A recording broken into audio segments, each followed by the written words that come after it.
দেহে কাঁথা চাপা দিয়েই কাঁচা কাজ করে ফেলেছিলেন হোটেল ম্যানেজার। সেই ভুলই ধরিয়ে দিল তাকে। এজেসি বোস রোডে দেহ উদ্ধারের ঘটনায় পুলিশের জালে তরুণীর সঙ্গীও। পুলিশ সূত্রে দাবি, তরুণী হোটেল ম্যানেজারের পূর্ব পরিচিত, হোটেলেই তাকে খুন করা হয়েছে। ঘটনায় হোটেলের ম্যানেজার সৌমেন মিত্র ও কাদবানু বিবি নামে এক মহিলাকে গ্রেফতার করেছে পুলিশ। তদন্তকারীদের দাবি, ম্যানেজারই দেহটি হোটেলের বাইরে ফেলেন, তাকে সাহায্য করেন হোটেলের ওই মহিলা কর্মী। যদিও আগে ম্যানেজার দাবি করেন দেহ হোটেলের বাইরে পড়েছিল।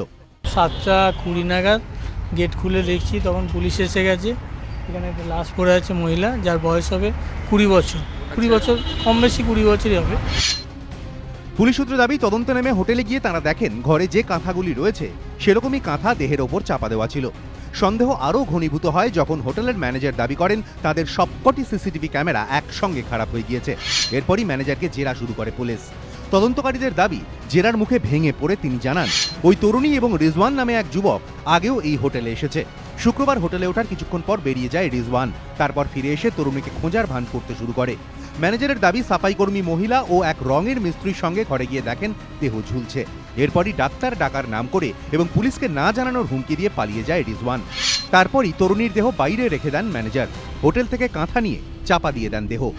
তবে ম্যানেজারের এই দাবিকে সত্যি বলে মেনে নিতে পারছেন না তদন্তকারীরা, কারণ দেহ ঝুলছিল বলে দাবি করলেও কোনো দড়ি তিনি দেখাতে পারেননি।